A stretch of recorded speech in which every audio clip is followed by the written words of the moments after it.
And I'm really excited now to turn to our final panel with a number of esteemed experts, many of whom you've already heard from during parts of today's conversation. This is a panel on the professional workforce. It's going to be moderated and facilitated by George Rice, Senior Advisor to Transform 911 and Managing Partner for SkyHawk Global. George and his fellow panelist, Lora Ueland, did us the real distinct honor and pleasure of serving as work group co-chairs of our 911 Professional Career and Supports work group. We'll invite them onto the stage. Tyrell Morris, of course, the director here of OCPD, and so no, OPCD, sorry. And also we know as a work group co-chair of the ECC operations work group, along with Chad Kazmar, Karima Holmes, and Budge Currier. Thank you all so much for joining us.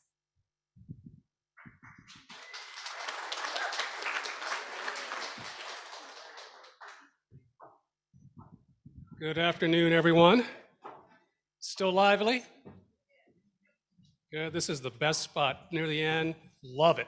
Light material the entire day, kind of nothing heavy. Okay, so let's get a little bit unwind before we even dive in, so everybody is feeling energized, part of the room again. I know the last conversation was quite energizing as well, but let's take a little bit of time to stretch. If you can just point your fingers out, stretch a little bit, get those fingers moving, turn your hands over so you get your body moving in a different sense, so those hands are out there. So I want to do that to say that that's your PowerPoint and your handouts because we have no materials for you. Thank you for humoring me on that one. Actually, Sean, that's one for you to use at a point too. So again, I'm George Rice. I'm with SkyHawk Global. I was the co-chair with Lora Ueland for the 911 Pro Group. We're here to discuss the challenges and opportunities for the 911 workforce in relation to the blueprint recommendations, of course, and certainly beyond that as well. To do that, we have 4 highly accomplished and nationally recognized 911 agency executives who will offer insights on how best to train, support, and also systematize things with regard to the 911 workforce that supports the entire nation in times of need every day, and literally as we are speaking right now, that is happening all over the country. These 4 professionals not only lead their agencies from the functional role of chief executive, but their agencies also represent a model that's discussed in the Transform 911 blueprint, that of an agency on par with and independent of their public safety peer agencies. They also represent designs from municipally focused organizations, multi-jurisdictional regional authority, and a state-based administration. So allow me, I'll introduce them a little more formally along the way. They'll make a few comments themselves after we're done with that as well. But on my far left, in uniform, we have Tyrell Morris, who is Executive Director of the Orleans Parish Communications District here. Obviously our host for convening, and thank you yet again, Tyrell, for being such a wonderful host. Twice now at that.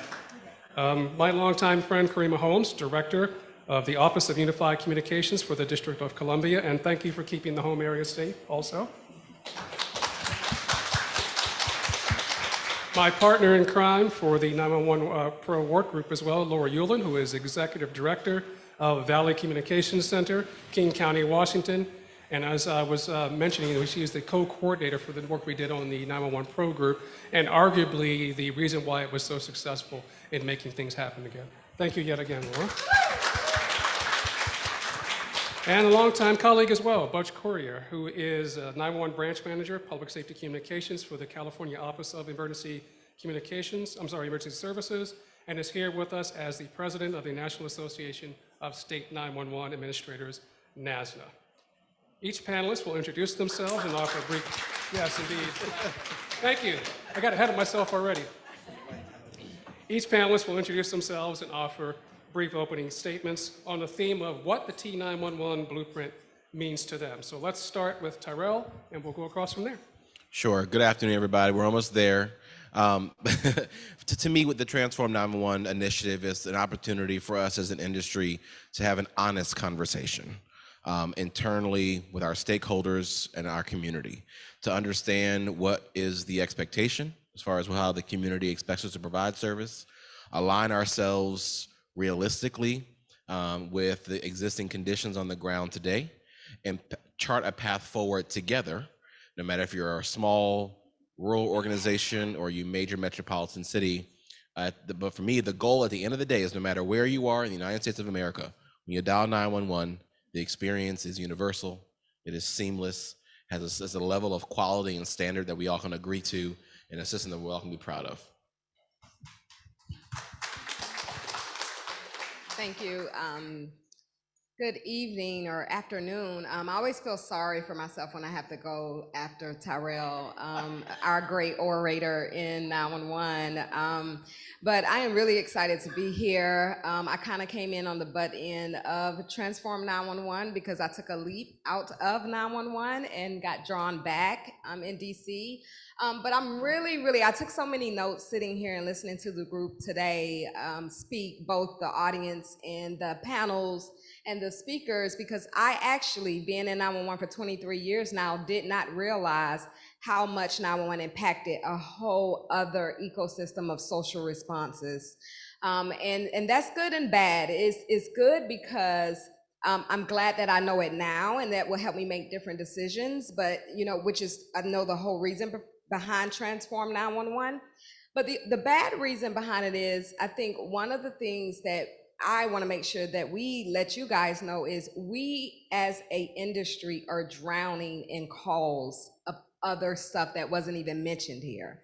I think what we mentioned here were the calls that we want to get off of 911, but there are calls that truly need 911. And so a lot of the decisions we make, and so a lot of the responses that you guys see is because of those calls, the real calls, the active shooters, the domestic violence where women or men, whoever, and their partner is calling and they're literally choking them, and we are on the phone with that caller.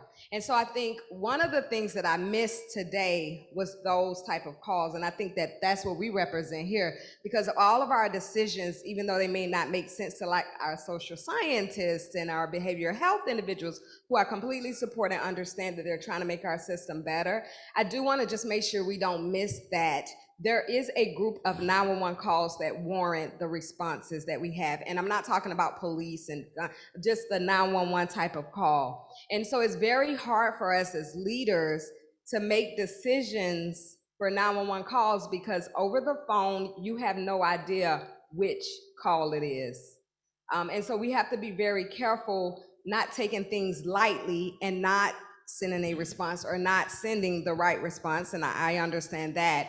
And a call goes sideways. So I think that is what keeps me up at night, especially when I get the whole diversion. And we divert a lot of calls now, but it's really hard to decipher that. And it's also really hard to get a call taker to decipher that. So other than that, which makes me anxious, I am really happy that Rebecca took this on. She and I worked together before in DC in another project right in the midst of the Black Lives Matter summer, which was really hard for us, where I had to come speak with my police. And so I'm not naive. I know 911 is transforming, and I'm definitely here for that. So thank you, Rebecca.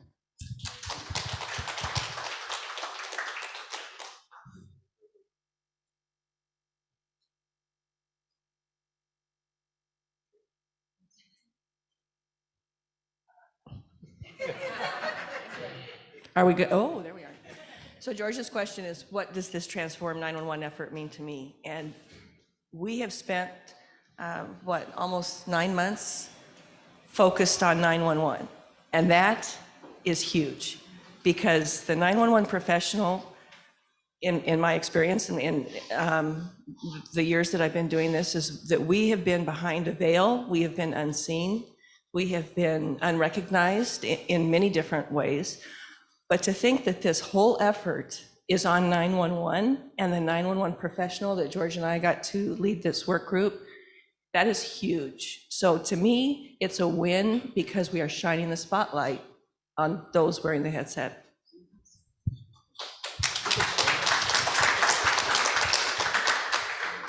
My perspective, and you all can look at it.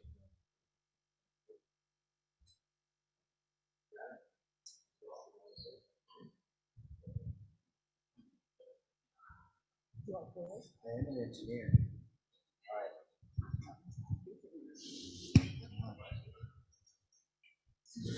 Okay, this one apparently works. So my perspective is a little different. So I'm managing a state program. So on my team, I don't have anybody that's actually answering 911 calls.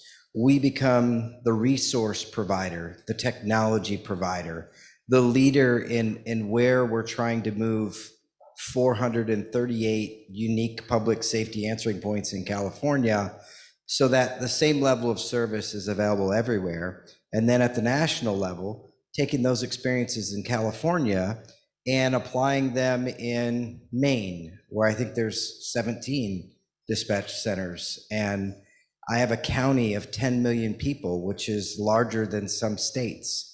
We have a county, it takes 4 hours to drive across. So, I mean, the scale, scope, size, I have one of my counties that's dispatched by Nevada. They don't even have anything in the county.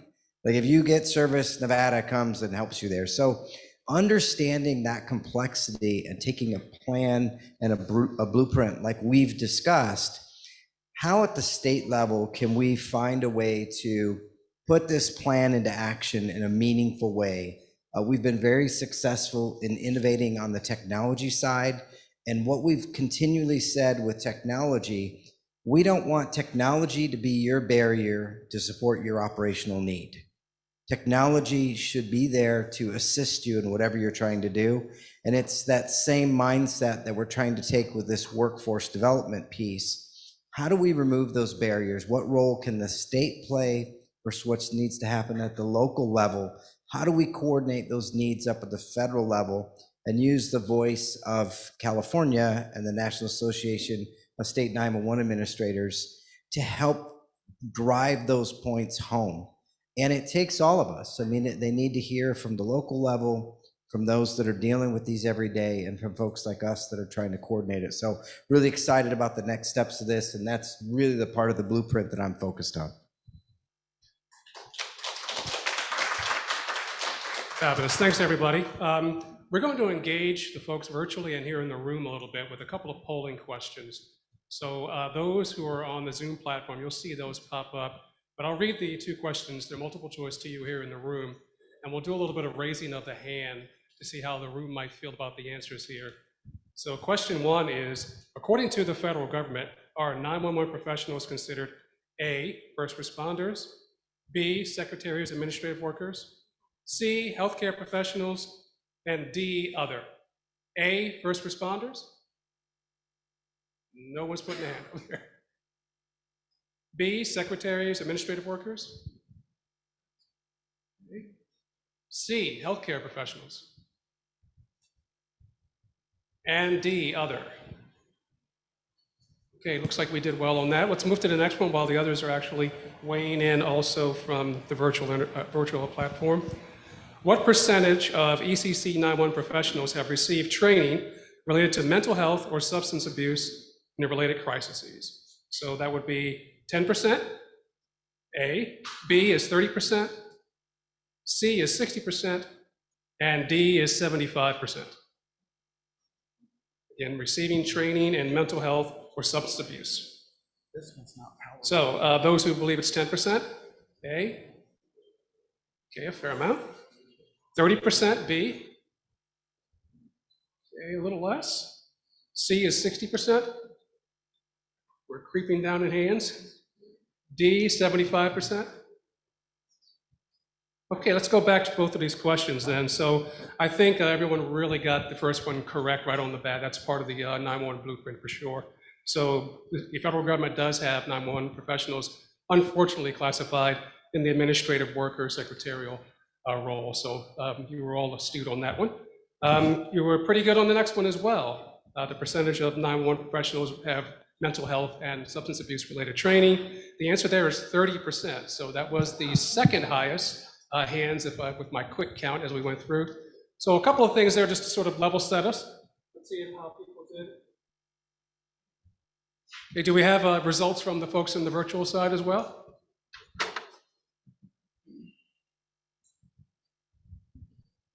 Okay, while that's coming up, we'll just move along here as well. So we want to pose a handful of questions to our panelists and have them talk through how they think about their answers. And again, folks, kind of feel free to weigh in when you'd like to, but I'm going to call on a specific person each time. But if you'd all just follow along, and we can see if we can answer some of these questions. I think these are pretty prescient based on what we've discussed all day long and what we all know is the case with 911 right now. So let's start with this one. Given that you all represent a diverse collection of 911 agency designs, can you speak to how some of the blueprint's recommendations might fit the needs of some 911 agencies and perhaps not others? So Budge, I'm going to start with you on that one. We had a little bit of a conversation around that, and others please weigh in as you see that. Yeah, I think those that read the blueprint for the first time, if you're running a center where you're implementing almost all of those, you may be a little taken aback because you say, well, look, I'm getting all these things right. And good on you. And that's been mentioned multiple times today. But there's probably somewhere in that blueprint where there's room for you to make process improvement. And certainly in the areas of the type of response and building community and some of these other things that are in the blueprint. So no matter what PSAP, what 911 community you come from, there's something that you. Apparently, I'm pretty good at breaking those. All right. We lost audio on number 2. Yeah, I think I'm running out of batteries there, literally. There's something in the plan, no matter where you are on this spectrum. The challenge that I have, and I kind of address this, when you're trying to put something in place at a state level, there's a huge reluctance of Big Brother state coming in and telling us what to do. And the way we've overcome that in California, we message things. We say, hey, this is where we're headed, and we think this is a good idea. And we start to gather feedback from the PSAP community on where we're headed, how we're going to implement. And we get them to have ownership in that process. But ultimately, it comes down to, at the state level, we have to make a decision. We have to put out a policy. And that policy, we would love to have everybody 100% on board with what we're trying to do, but that's just not the reality. I was given a talk at a conference once. We did, 13 outreach meetings, monthly meetings on what we're doing with next generation 911 deployment, which is a new technology. Just literally messaging, emails, everything. And we have 58 counties in California. There was a county coordinator, one of the 58, who is a leader in this space in California, was in the audience and had heard the message for the first time.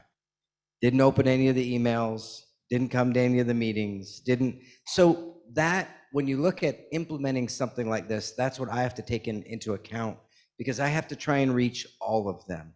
And inevitably, the ones that become most vocal may not have participated in the process at all. And we're really trying to be as inclusive as possible. So those are some of the challenges that I see. And then as what we do in California as a blueprint, it won't work in Louisiana the same way. It can't work in Louisiana the same way. They have a different governance structure, a different model, different funding mechanism, different statutory authority, different Public Utilities Commission rules and requirements. Everything is different. And so all of those things have to be accounted for when you're implementing this. But the good news is that together we can solve those problems, because there is another state very similar to Louisiana, and the collaboration between those two can be done to figure out ways to implement this blueprint. So lots to consider in this space. And I'm an engineer, so I'm all about how do we get stuff done. And certainly need to be empathetic and listening as you are trying to initiate this kind of change. Excellent point. And please, Lora, I think you put it away. Surprisingly, I have an opinion also. So I'm going to go back to what Sheriff Clayton said earlier, in that multi-jurisdiction, multi-discipline agencies have an additional challenge that we don't, and Tyrell and I have said this many times on group calls, we don't dictate to our agencies what the response is. We answer the 911 call and we send the resource according to how their policies are. However, that does not mean that we are absolved from any responsibility, because we are not. This is a blueprint. It is not a mandate. It is a roadmap. It is a ability, or it is a resource to spark creativity, for ideas, for conversation. Everything comes down to relationship. And in my jurisdiction, or in my agency, we dispatch for 24 different police, fire, and medical agencies. I report to an admin board of 5 mayors and 3 police chiefs, or sorry, 3 chiefs who sit on the admin board.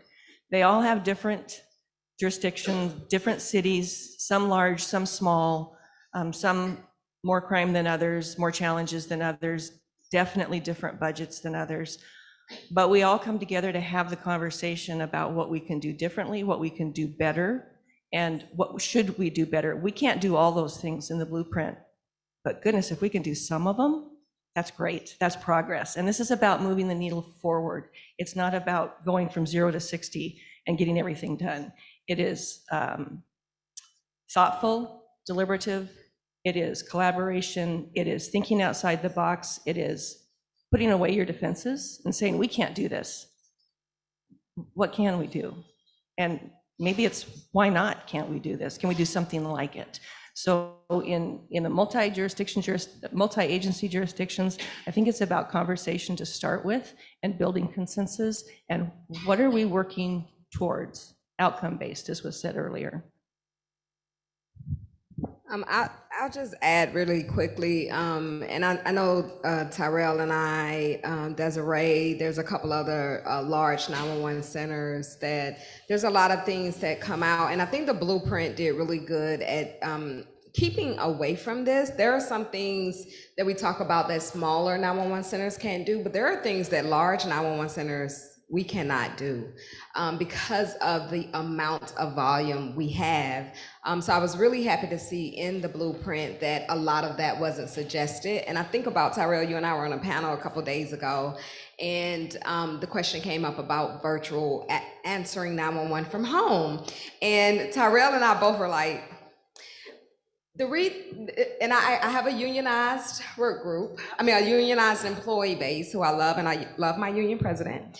And one of the reasons that we had to really decide that we cannot work from home is the type of calls you receive in large cities. It's totally different than the type of calls that you use in smaller cities or rural areas.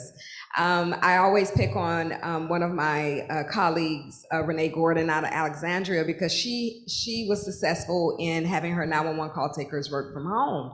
And I think Renee gets a murder a year or something. Alexandria is so peaceful. Well, DC, I mean, we get dozens of people getting shot a day, unfortunately. And so the type of calls like that rely on a lot of, I call it eyeballing, but it's good eyeballing. So if I'm a 911 call taker, you're a dispatcher in the back, and I get a call that needs to go out now, right? I don't have time to type that or pick up the phone because I'm still on the phone. I stand up and look at you. We need that call out, right? Those things can't happen at home. And I'll give you guys a really good example because we just had the doctor here speaking about bullets. So I know you guys can stomach this. When you could take that, I was in tears back there, but if you could take that, you could take this. So when I was a call taker umpteen years ago, I had just had my son, so maybe he was a year old, and I had another call taker, and she had her son like within a week of mine. So our babies were babies, and they were at the daycare. So I took a call about a young lady. I won't get through the whole call, but in a nutshell, we had a young lady that was disturbed with mental health. She was walking down the street with her 1-year-old, her 2-year-old, and she was popping them. We call it whooping in Georgia. And so people were calling just saying, this lady is like popping her kids and they're walking down the highway or whatever. So we got all these 911 calls. So I got a 911 call from a gas station owner that said, a girl just went into the bathroom with these 2 little kids and they're screaming to the top of their lungs, right? I'm on the phone, I can hear them, and then silence. And I said, did she leave? He said, no, she's still in there. I said, did the kids stop crying? He said, yeah. Then he goes, oh my God, there's blood coming from under the door, okay? When we had that call, I put it in, it got dispatched. She ended up killing both her kids in a bathroom in a gas station to the dispatcher. And I remember I was a sergeant, so I was her supervisor. I looked at the dispatcher and she looked at me at the exact same time. She didn't say anything. She dispatched the call, and you know what I did? I went down and I told her to go to the back. I sent someone with her and I took over dispatch. I couldn't have done that if I was at home and she was at home. And so I think that those type of things are really important, and we have to be conscious of, especially for our larger 911 centers. Yeah, great point. That's a powerful story to illustrate that as well. I appreciate it. One quick follow-up for you as well, since you live in the most multi-jurisdictional arenas. And granted, the federal enterprise is very different, certainly, than the 911 calling system.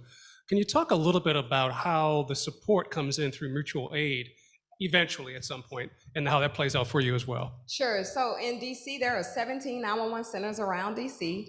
DC is the only, my 911 center is the only 911 center in DC. So if you call 911 from anywhere other than the White House, you get my call takers.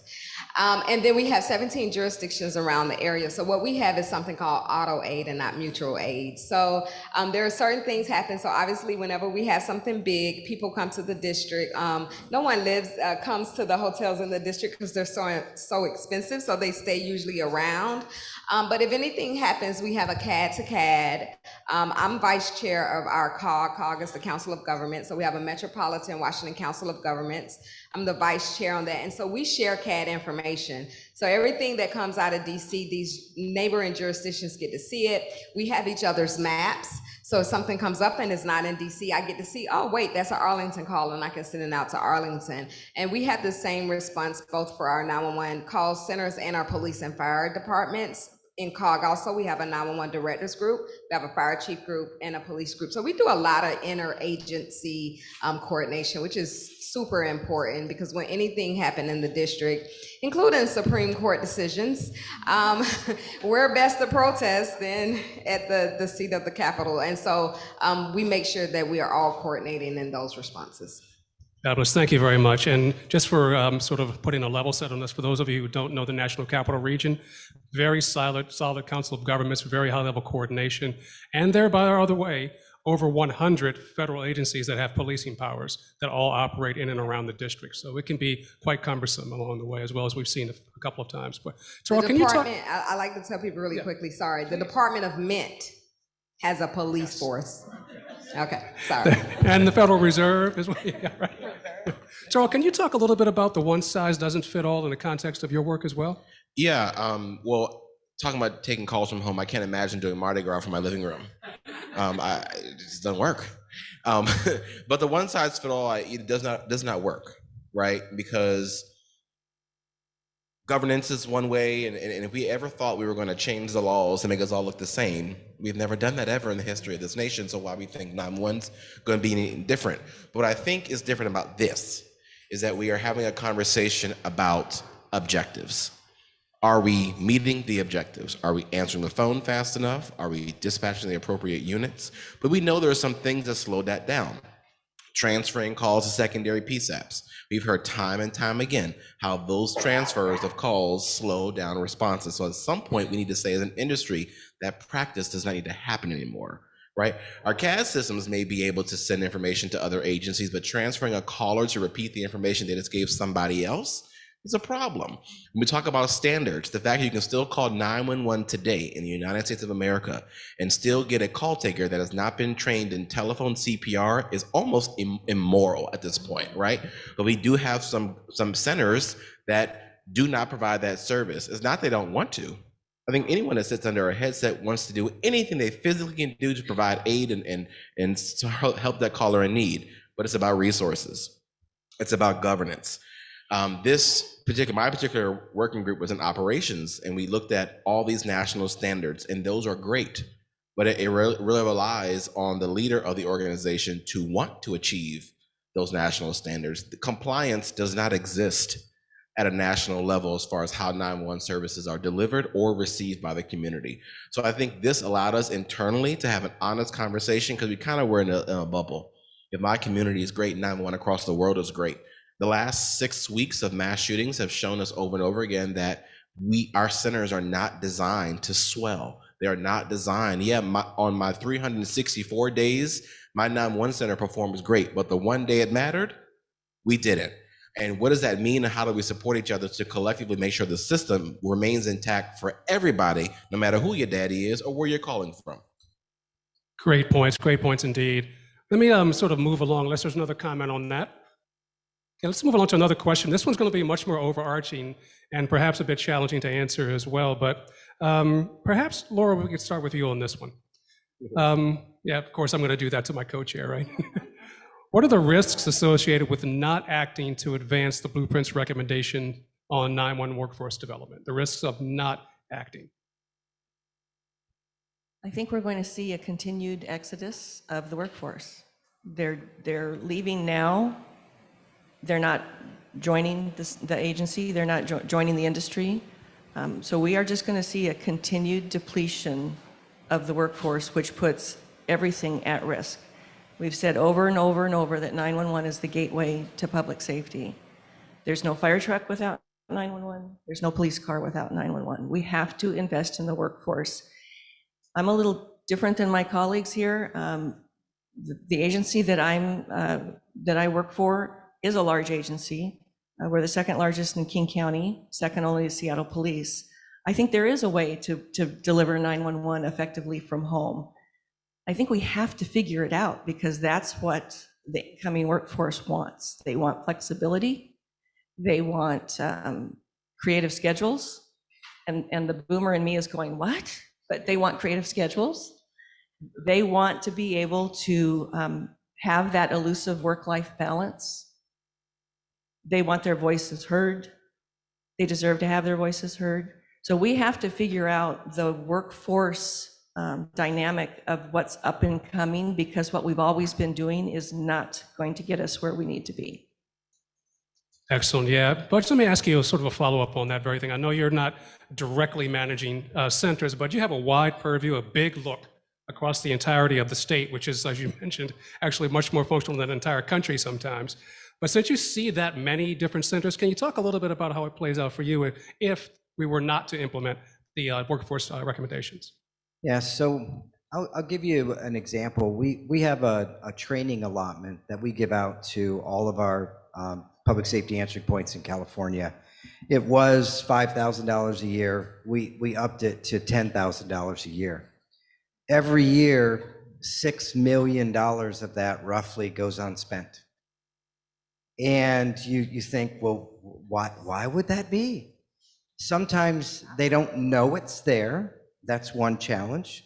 Another challenge is that when we reimburse them, it goes back into their general fund and not direct to support dispatch. So they're like, well, there's no sense in applying because it's just going to go into the big bucket and I don't get to use that anyway. Sometimes it's just simply the cumbersome way that the state requires reimbursement, and we're a state and we're big and we're cumbersome and we get that. And then there's some who really truly lean in and take advantage of that training. So, if we don't find a way to implement the things in the blueprint, remove these barriers that we see, these limitations that have been called out, to Laura's point, this disparity between the haves and the have-nots is going to continue. We have some communities in California. You can literally call 911 and they'll come to your house and change your light bulbs. I am not making that up. They will literally do that. We have other areas where you call 911, and if it's not bad enough, they're like, well, thanks for letting me know, but I think everything's fine now. We're just going to move on, no response needed.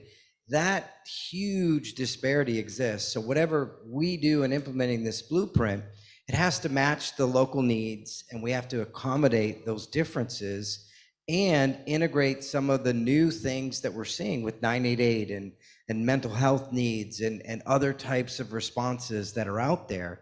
So to me, not implementing this blueprint means we continue business as usual. And in most of our communities, there's a lot of room for improvement, and business as usual is not what we need. So we're really excited about what's in here and how I, at the state level, can try and find a way to implement some of these things in a way that makes sense. Thanks for those insights, very helpful. And Tyrell, let me follow up with you on this one. I know you have implemented a number of different programs on the workforce side in your center since taking over. and to include recognition programs that I witnessed myself as well. Kudos to you on all of that. Kind of wondering what you think about in terms of if we don't take these steps that are recommended through the blueprint, based on what you've actually already advanced, do you see some level of that actually being clawed back or changed or not being able to advance further? Already has. So, so we do our philosophy at OPCD from the top of the organization through to the individuals that clean our restrooms is that we are an agency that believes that people are people first, employees second. And I expect every member of my command staff to treat their staff as such. So even if we're having a difficult conversation, we're going to do it with grace, and we're going to treat the person as a person first. We're going to celebrate the wins, but also I've learned as we talk about the generation entering the workforce, they have very different needs. They also bring a very different set of skills. We no longer are recruiting for the same person we were recruiting for 20 years ago. I mean, I was 15, but it's a different skill set. Our tests talk about map reading and how fast you can type. Where is that really the best skill we should be looking for? Are we looking more for critical thinking skills to connect some dots to inform an appropriate response? The industry has fought hard for first responder classification and recognition, right? But just like our counterparts in public safety, that comes with a level of accountability. And I don't know if we've quite understood yet of what that level of accountability will be. Louisiana took a legislative action a month ago at this point and classified across the state, so wonderful. But that's going to be matched with the same level of scrutiny as our law enforcement, EMS, and fire partners as far as how well we deliver service. We had to take a hard look at our benefits package, right? The entering workforce could care less about retirement, but they have a looming crisis of student loan debt. So we say, you know what, let's shift our priorities, and now we're going to offer student loan repayment assistance for individuals that perform at certain levels. And it has dramatically shifted how long people stay. Now they can realize the dream of home ownership because your employer is making a significant contribution to your loan principal balance every month. Now, if you get in trouble, we stop paying for 6 months. So it incentivizes good behavior. So we just need to have honest conversations about who we need to recruit. We are in the process now reviewing a new job for a data analyst. So now we have so much video coming to the center, not just video and picture, but we have artificial intelligence now listening to our calls and sending triggers. We now have things such as ShotSpotter. We have city-owned cameras, traffic cameras, just simple law enforcement record system. When I query a name in NCIC, there's a lot of information there. The dispatcher looking for one thing: are you wanted or not? But there's a lot of information we can get if there's an analyst looking to connect those dots. So, workforce. Indeed, yeah, points well made. Thank you. Karima, let's kind of follow up on the part of what Tyrell was just mentioning. We come from in the National Capital Region, a place that is multifaceted beyond belief, still growing, with a transportation system that was built for about 2.4 million people. We have about 5.8 million in the area now. Although COVID has certainly changed the traffic patterns, it's still pretty tight. County to county, the incomes can change dramatically. Where I live in Montgomery County, Maryland, we just crested for the first time ever 1 million residents. Now it's changing dramatically, and the workforce is living in a dramatically changing area. How do we make sure then that, again, utilizing the implementation process of the blueprint, that we can get over these types of barriers where the median income is far below what's needed for buying a house that's over $500,000 at the low end now in the capital region? Yep, or trying to sell one. Right. Trying to sell my house. Anyone in DC want a house? So I think about two things there. One thing I think about is, unfortunately, 2020 made public safety unsexy. And our applicant pool dropped. No one wants to come and work for the man, unfortunately. And so one of the efforts that I'm starting to do is really talk about 911 as a career. Most of us that are in 911 kind of happen upon it. I just went down to the government building to get a job while I was in college so I can get off of my mom's insurance, and fell into 911 and fell in love with it and changed my major and everything to wrap around it. So I think we really have to look at 911 as a career. It absolutely makes me cringe when I was interviewing call takers coming in when I was in Georgia, and they say, I want to be a police officer, so I'm just coming in to work at 911, and then I'm going to go be a police or EMT or fireman or fire person. And I'm like, you can be a 911 call taker, right? And so I think that that's really important. We did a study actually in the National Capital Region, those 17 911 centers, because DC, so my agency, our turnover rate was really low, like it was under 5%. It was like 3%. People come in there and they're there forever before COVID.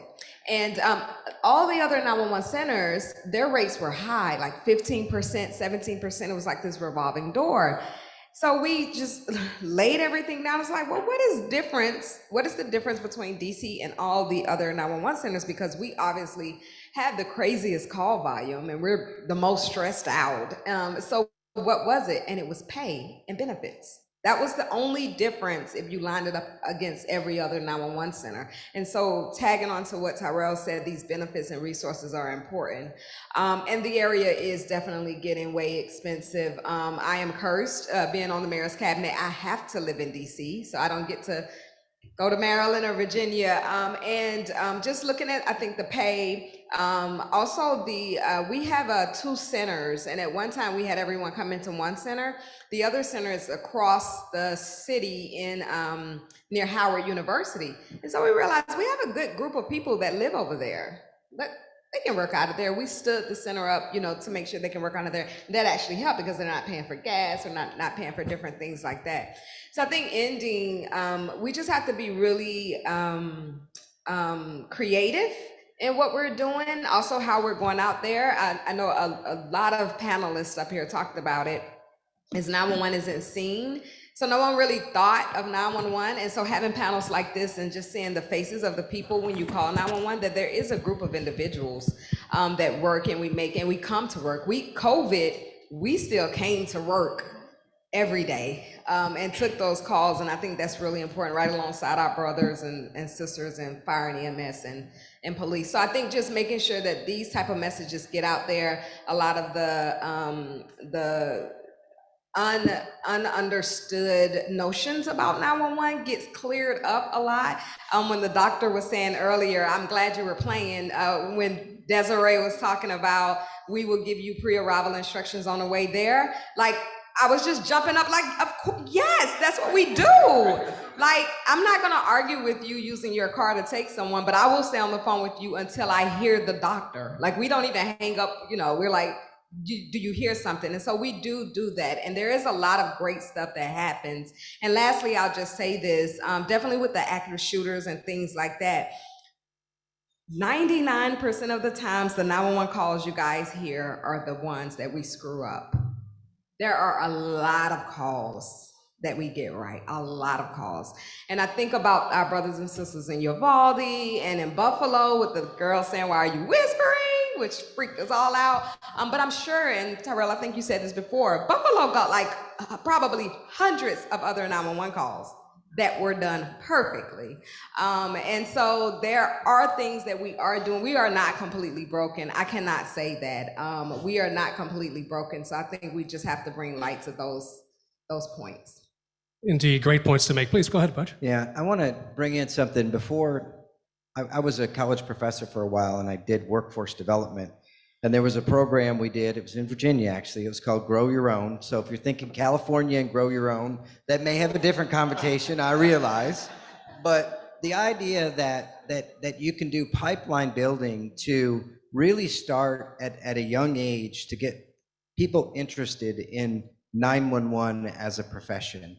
And I think that has to be something that we look at, because if you think about it, what is the icon we use to represent a 911 call taker, who is also called a telecommunicator, also called a dispatcher, also called a 911 first responder? I mean, there's not only are all the titles different, but the icon is typically a headset. And I mean, that does not do justice to the profession. So taking a close look at some of the great programs that have been done by others out there, there's been videos that have put out on recruiting that can really help bring the awareness into this space. I think that's going to be needed. In California, we have a long-range planning committee that looks at strategic initiatives to address some of the challenges that 911 is facing throughout the state. And in the fall, we're going to do hire a third party to go out and do some research on what the state can do to help with this concept of pipeline building, grow your own, How do we help with recruitment, retention? What are some of these ideas and strategies that we can implement? And I think that has to be part of the blueprint, because changing the classification, yes, that's critical. Providing the right training, yes, that's critical. Ensuring that the 911 first responder is able to meet whatever situation comes their way, absolutely critical. But then there's also this process of actually building up the workforce to the level that you need it. We have a lot of centers in California that have to shut down at nighttime because they just don't have the staffing, and we have to transfer them to an alternate location. And that ebbs and flows, and we make sure that they get the help they need. But during that critical time, there's no other option when there's no one there to answer the call. So it's things like that. I think we all have to really think about how can we work together to help solve this workforce problem, which includes not only recruitment, retention, and development and training. I mean, it's all of that has to be considered. George, if I can add one piece. Absolutely. We have to get out of our own way, though. And I say that because just yesterday, I had a conversation with a 911 director who said in the New Orleans metro region that they were offering $8.25 to answer 911 calls. One parish over from us. We almost double that entry level. So there's no way you can expect the same job market to pick you over me. And so we find ourselves getting into battles with each other for the same talent pool because we have such disparities in how we recruit and also the barriers to employment. My first action as executive director, I would tell you, is I suspended our random drug testing program, right? People thought it was nuts because we were losing good people for having lawful activity, not in Louisiana, but in other areas, the district, Colorado, California, grow your own. They'll go on vacation, conduct unlawful activity. And this happened 3 weeks later, and you come to work and you get popped around, and now I have to terminate you. And to me, the policy did not make sense. Now, well, thank you. But I will say what we do though, we do pre-employment to give you can demonstrate you do have the ability to stop. And it's not necessarily that I don't think you should be able to smoke marijuana. No, do you have the self-control to stop? And if you don't, we align you with resources, right? Now, post-accident, if you crash on my cars, we're gonna test you just to make sure there wasn't something happening, or reasonable suspicion. If you come to work and by policy we can articulate that you're uninfluenced, then we test you. It makes sense. But also yesterday, a 911 director said to me that, they turned someone away because they had poor credit. I said, well, who's still running credit checks on telecommunicators?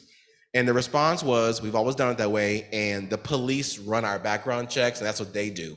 We've got to make those policies make sense.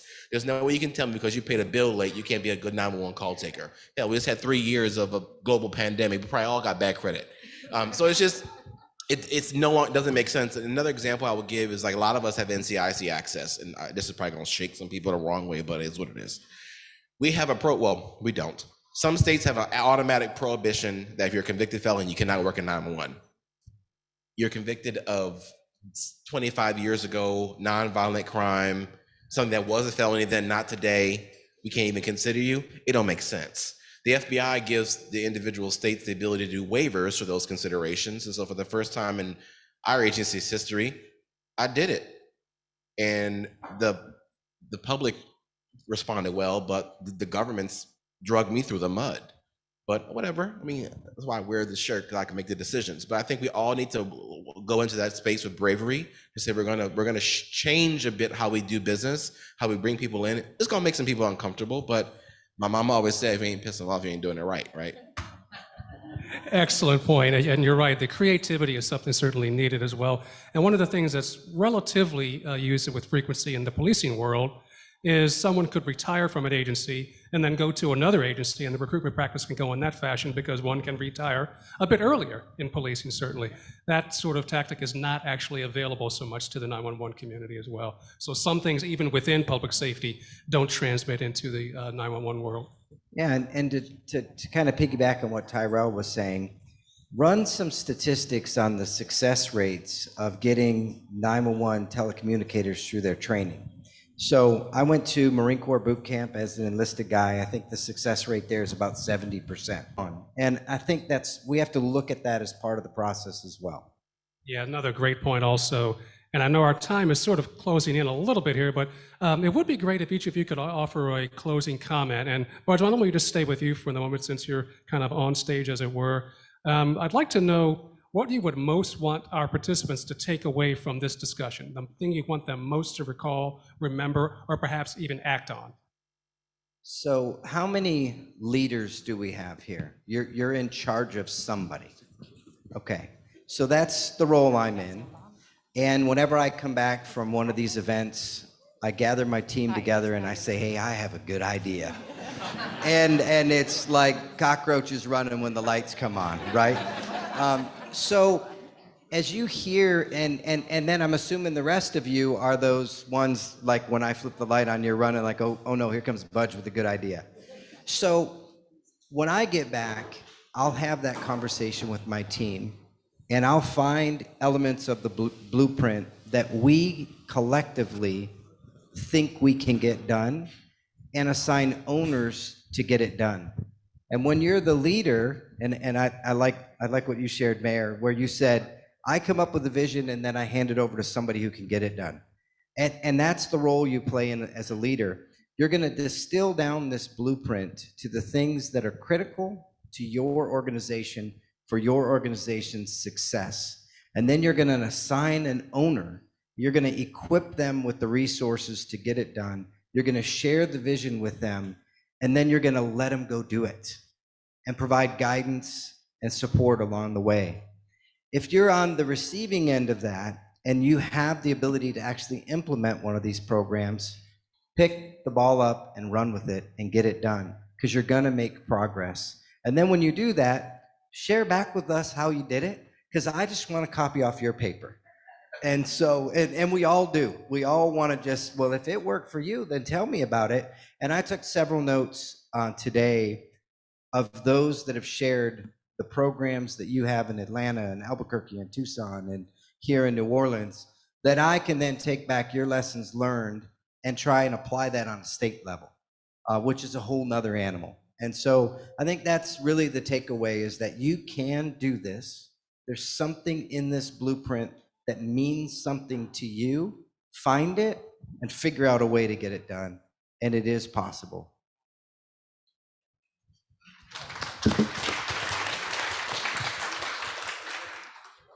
The takeaway I would like 911 telecommunicators to hear is that we see you. You are not invisible. You are professionals. You are worthy of respect. You are worthy of first responder status. You do a meaningful job and you do it well. And we need to help you. We need to support you. Chiefs, elected officials need to support you. They need to empower us to make some changes. They need to work with us. We need to listen. We need to lower our defenses and truly listen. But the biggest takeaway is 911, we see you.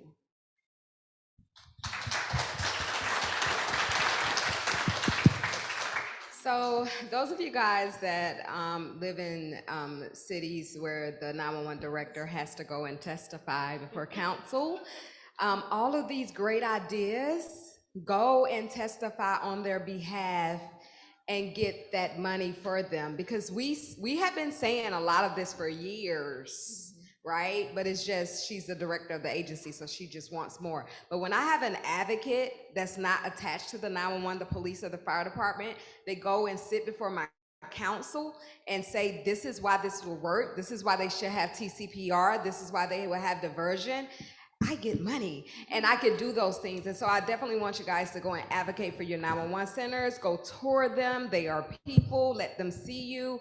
And then the other thing that I just want to say really quickly is, none of us do this for the pay. None of us do this for the fun. It is a very, very hard job. We are drug, I don't know the right verb, but we are, yeah, we are a lot on things we do, and no one really takes the time and think about the things that we have protected communities from. I have literally slept with my phone in my hand before, a couple times. I know you have, because of things going on in the world, and I have to make sure that I'm available. My employees work 24/7, so technically, in my mind, I am working 24/7. And so I just want to make sure that you guys support us when you're saying police and fire, because I hear police and fire and EMS, and I'm like, no one says 911. Police, fire, EMS, and 911. Make sure that you add that on. And there's actually a aid that is on one of the pages that talks about how you can collaborate, how you can elevate 911, different links. Please go to transform911.org and look at those links and just start reading up and educating on what we're doing in our plight. And thank you for having me here today. I laugh when people ask me, what's your work schedule? I'm like, what? Where is that? So one thing about this work is that I love the name, Transform 911, because we are in a transformative time in our nation, in history. We're at a time now where everything that we do is being questioned, second guessed, and I love it. It's exhausting, but I love that we're finding a place we can have honest and open conversations about what is working really, really well versus, and also what is not. But one thing I will ask you all as users of the 911 system, even I use the system, someone is making that happen. And we do not, and I think all my colleagues can agree, to sit in this seat, to be the one ultimately responsible for when the phone rings, the units roll, they get there, and they provide a service. It's lonely at the top. I think about mayors, police chiefs, fire chiefs. We spend all day pouring into communities, coaching, but when we go home at night and lay our heads down, I'll be honest, it's some of the most darkest moments of our lives. And so we often, Karima and I will be pulse check, you good? And sometimes all we got is a chance for a thumbs up, and sometimes the answer is, no, I'm not. And we've got to let that be okay.